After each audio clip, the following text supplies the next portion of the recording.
up on the list. She said,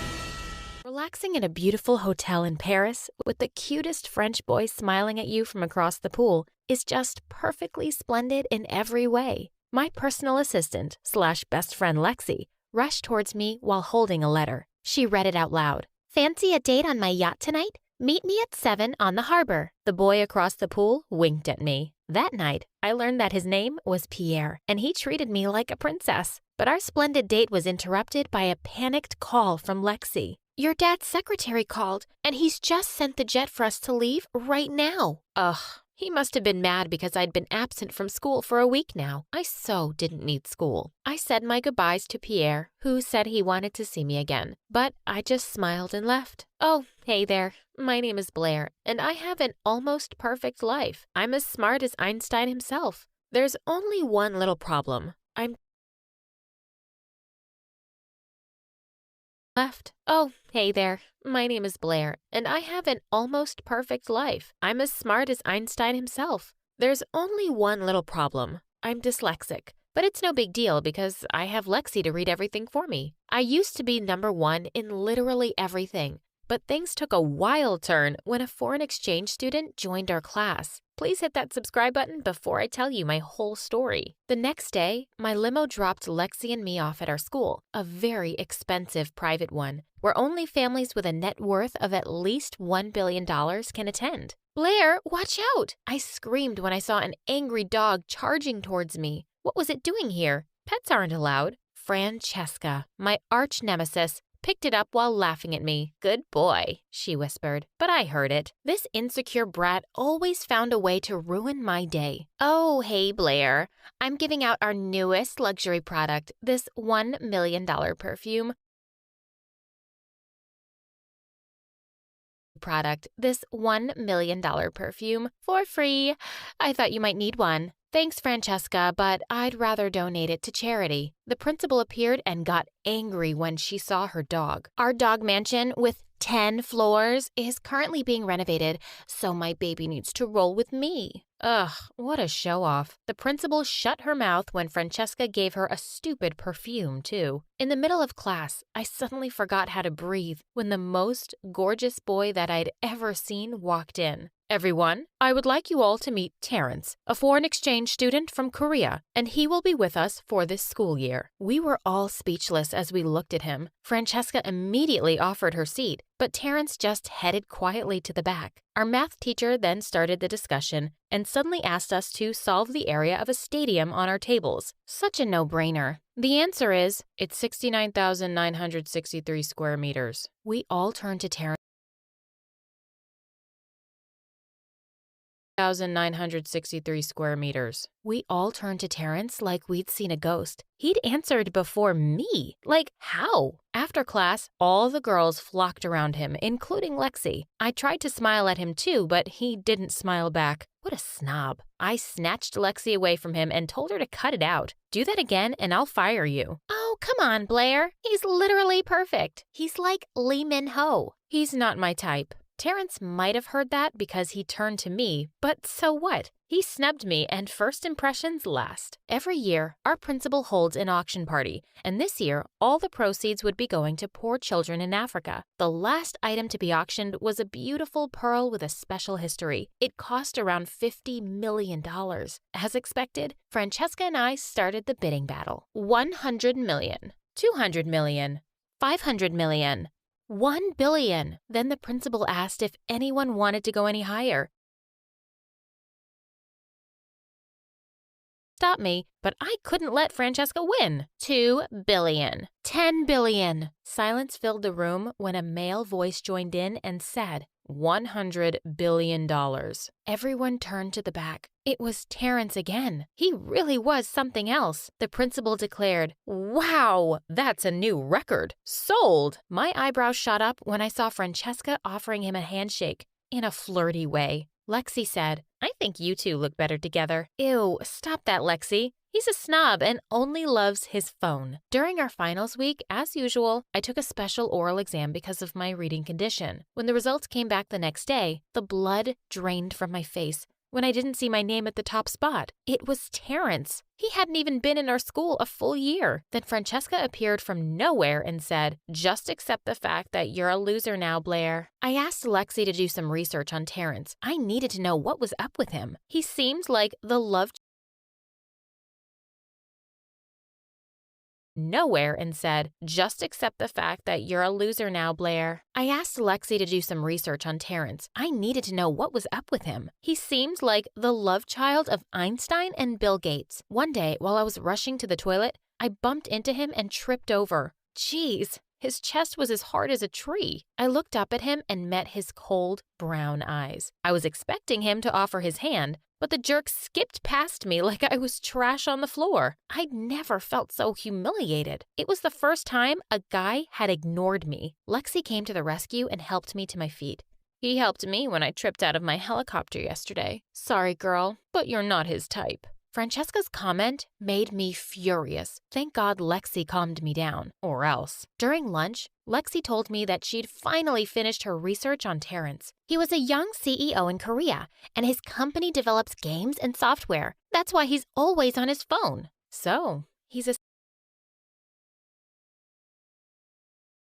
research on Terrence. He was a young CEO in Korea, and his company develops games and software. That's why he's always on his phone. So, he's a self-made billionaire. Interesting. I was on my way to our campus's art center one time, and I stopped when I saw a board ahead. It had some words on it. Francesca and her friends were right behind me, but I didn't want to ask her for help, so I tried to read it myself. It seemed to be saying something about a vacation. I ignored the sign and continued walking. Suddenly, the ground under me collapsed. Someone caught me right on time before I was buried alive. I looked up to see my savior. It was Terrence. He let me go and dusted his uniform off. Don't you know how to read? It says deep excavation ahead. I have dyslexia. Anyway, thanks for saving my life. Just be careful next time. My heartbeat was still going fast as I watched him walk away. A few days later, the principal announced the annual competition between private schools called the Battle of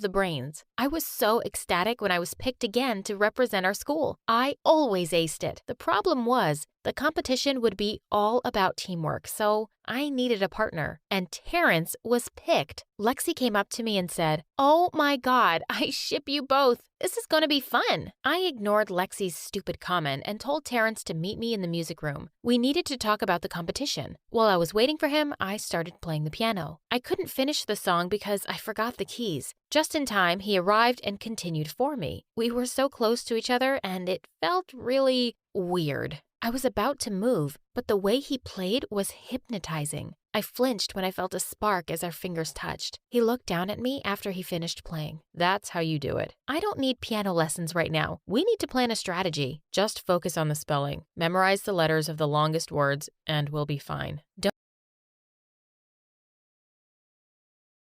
Focus on the spelling. Memorize the letters of the longest words, and we'll be fine. Don't underestimate me, Terrence. How about you? Are you going to study?" The dummy answered me with a poker face and left the room. Sometimes I really hated his guts and his gorgeous face. And seriously, he was so confusing. The competition day finally came and we were totally silent during the ride. He later fell asleep on my shoulder and I went stiff as a board. Should I move my shoulder or should I let him sleep in peace? The limo passed over a rough road which woke him up. He looked up at me and I immediately looked away. "Can you, scoot over? You're in my personal space." My heartbeat went back to normal when he moved. I was so nervous during the game, but as expected, we made it to the final round. Terrence won the versus round against another boy, and then it was my turn. I needed to win this so we would be the winners already. I was shocked when the announcer said that it was a spelling round. Oh no. Spell supercalifragilisticexpialidocious. Oh, spell supercalifragilisticexpialidocious. Terrence gave me an encouraging look. I focused and wrote down all the letters according to my memory. I felt like passing out from nervousness when I slowly raised my answer. Correct. I jumped around in happiness and found myself hugging Terrence. When I realized what I was doing, I immediately pulled away. He then patted my head and smiled at me. for the first time, and I must admit, he looked even more gorgeous. You did great. Well, thanks for your advice. Lexi showed up to congratulate us. Oh my gosh, you guys were so good. You two should get married already. Ugh, Lexi and her random fangirling. Terrence smiled at me in the hallway the next day, and it made me feel something in my stomach. What a miracle that he wasn't wearing his headphones and holding his phone in front of his face. Suddenly, the girls started screaming. I went to see what was happening and was shocked to see Pierre in our school uniform. He was showing everyone my pictures that he took on his phone. To see Pierre in our school uniform. He was showing everyone my pictures that he took on his phone. Oh, finally, there's my girl. Pierre immediately walked up to me and kissed me on the cheek. What are you doing here? I told you, I wanted to see you again. I enrolled in your school just to be with you. I didn't know what to say. Pierre kept following me around, and it bothered me. I wanted to turn him down, but I felt bad for breaking a nice guy's heart. Mademoiselle, come. I have a surprise for you. I told Pierre that I still had a class, but he grabbed my arm and was about to pull me outside when someone grabbed my other arm. It was Terrence. Come on, we're running late already. Everyone stopped in their tracks to watch. Terrence and Pierre were glaring at each other, and there I was, looking like a statue between them. Neither of them wanted to let me go, and it was so awkward. I caught Lexi's eye and gave her the signal to help me. She acted like she sprained her ankle and purposefully fell on Pierre. Lexi then winked at me.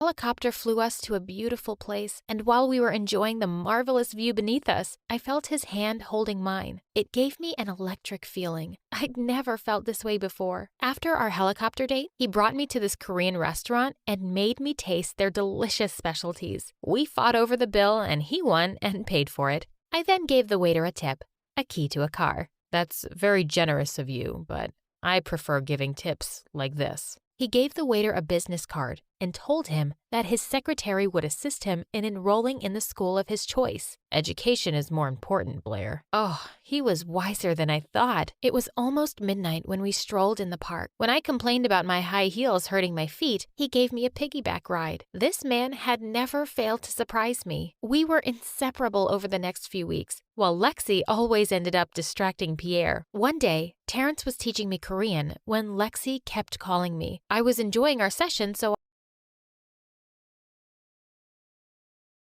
Lexi kept calling me. I was enjoying our session, so I ignored her calls. Later that day, I was on my way to my locker when I saw Francesca's dog again. It started chasing me, and I ran into the nearest room. While I was catching my breath, I was surprised to see Pierre in there too. Bonjour, mademoiselle. Miss me? Before I could react, he suddenly kissed me. I was so shocked that I couldn't move. I slapped him and walked out to look for Lexi, but I couldn't find her anywhere. She wasn't answering my calls either. Where was she when I needed her? The next day, everyone was looking at me like I'd done something terrible, which I apparently did because an anonymous account had posted a picture of me kissing Pierre on Instagram. No, it was all a mistake. I asked Lexi about it, but she was so mad at me. What did I do? That pervert made a move on me. You weren't there when I needed you because you only care about Terrence now. Lexi, I'm so sorry. Please don't do this to me. You're my best friend. No, Blair, I'm just your personal assistant.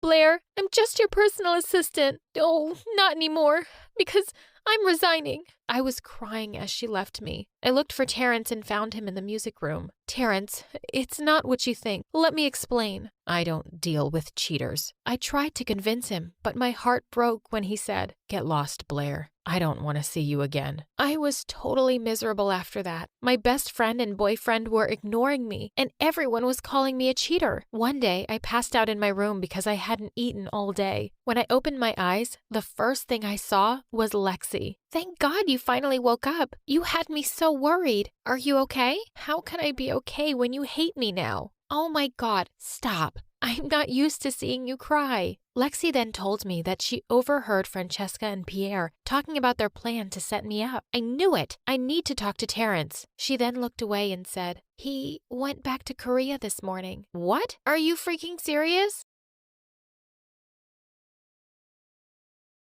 I just wanted to sleep and hope that it was all a dream. The next day, I woke up to Lexi's scream. She pulled me out of bed and dragged me outside. There was an unfamiliar jet landing outside. A handsome boy then stepped out, and I swear, my heart jumped with joy when I realized who it was. I ran up to him and hugged him. He apologized for doubting me and for not telling me about him leaving. I just needed to finish my surprise for you. He then showed me an app on his phone. You can download this from the App Store. I've specially developed this for dyslexics. Oh my God, this is amazing. I love you, Terrence. I love you more, my Blair. I was so over the moon when he finally kissed me. Another cute Korean guy came out and Lexi looked like she just peed her pants. Terrence introduced him as Andrew, his brother, and Lexi started jumping in excitement. Thank God you have a brother. Terrence and I just laughed as we held each other's hands.